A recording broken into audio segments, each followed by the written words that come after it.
दर्जन अफसर दिल्ली के मुख्यमंत्री अरविंद केजरीवाल जी के घर पहुंचे। क्राइम ब्रांच का एक तथाकथित नोटिस लेके पहुंचे।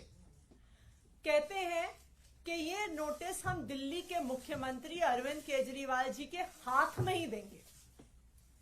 आज सुबह वही आधा दर्जन क्राइम ब्रांच के अफसर मेरे घर पहुंचे।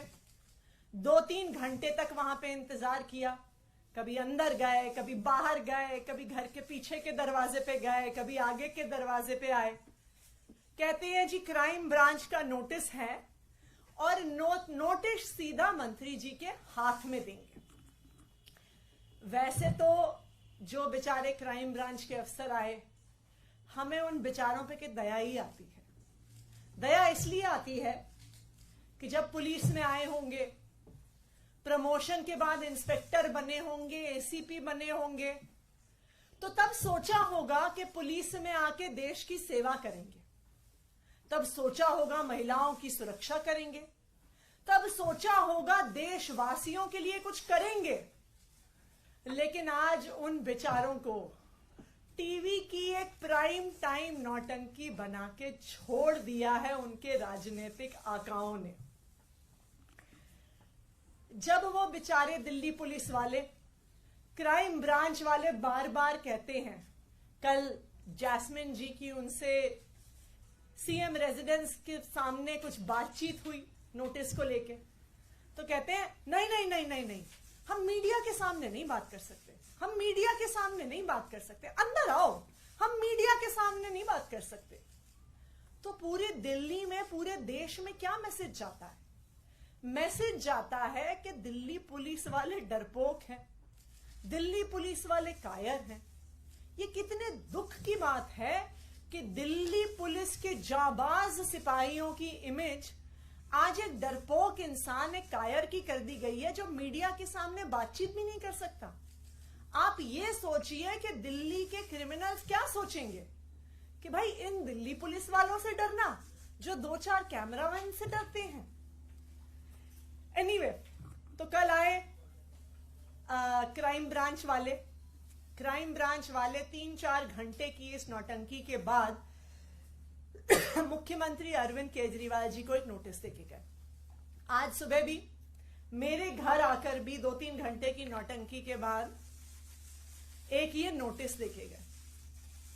अब ये नोटिस भी मजेदार है।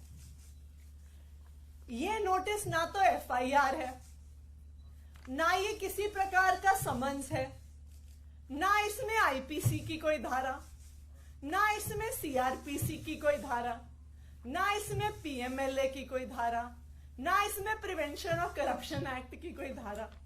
तो कुल मिला के क्राइम ब्रांच 48 घंटे की नौटंकी के बाद मुख्यमंत्री अरविंद केजरीवाल जी और मुझे एक एक चिट्ठी देके चला गया है, जो वो कह रहे थे कि हम हाथ में ही देंगे। इतनी महत्वपूर्ण चिट्ठी है।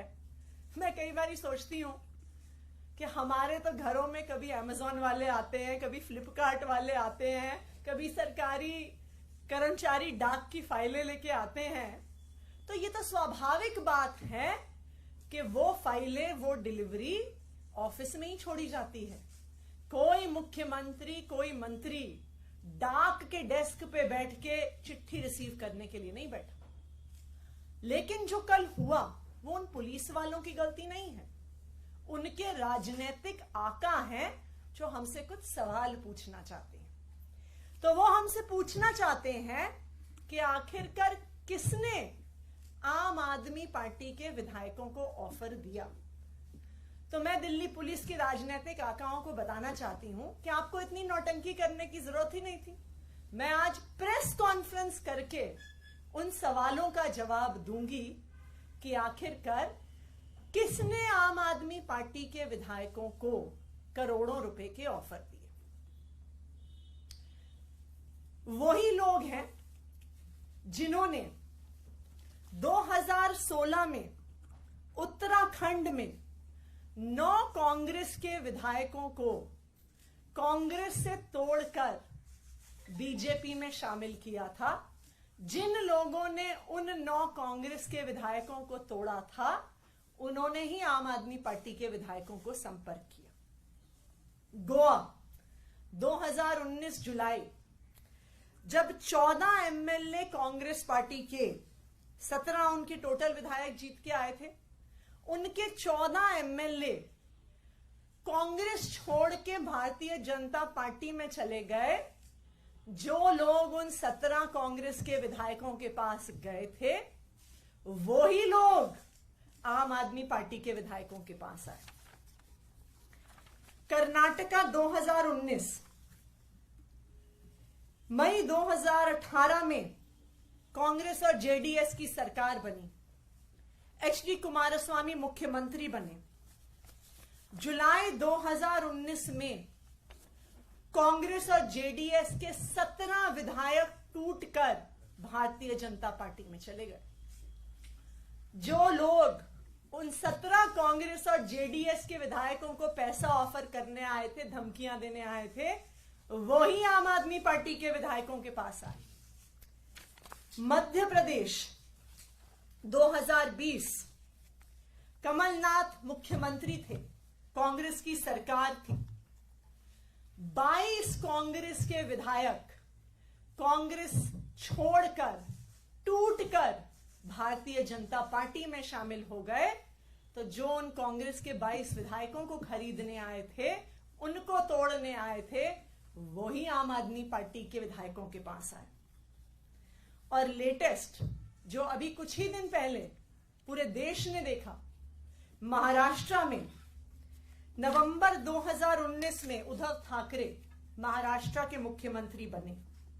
लेकिन 21 जून 2022 को शिवसेना के नेता एकनाथ शिंदे 11 विधायकों के साथ बंबई से सूरत चले गए और शिवसेना छोड़कर भारतीय जनता पार्टी के साथ मिलकर उन्होंने सरकार बना ली। तो जो लोग एकनाथ शिंदे के साथ साथ 11 विधायकों को तोड़ने आए थे, वही लोग आम आदमी पार्टी के विधायकों को तोड़ने आए। और जो तेलंगाना में हुआ, जो एक स्टिंग के माध्यम से हमने देखा कि कुछ लोग विधायकों को तोड़ने के लिए करोड़ों रुपए कैश लेके घूम रहे थे, वही लोग आम आदमी पार्टी के विधायकों से संपर्क कर रहे हैं।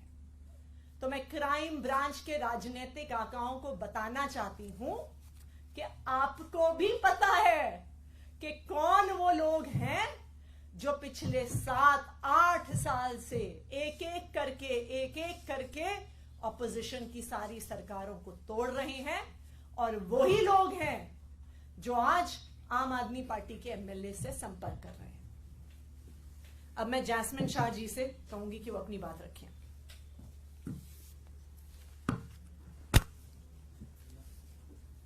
दोस्तों, आप सबने कल देखा कैसे मुख्यमंत्री अरविंद केजरीवाल जी के आवास के बाहर जब क्राइम ब्रांच, दिल्ली पुलिस के क्राइम ब्रांच के दर्जन करीब ऑफिसर, जिसमें कई सीनियर ऑफिसर खड़े थे, उनकी टीम पहुंचने के पहले सारी मीडिया वहां पे पहुंच गई थी।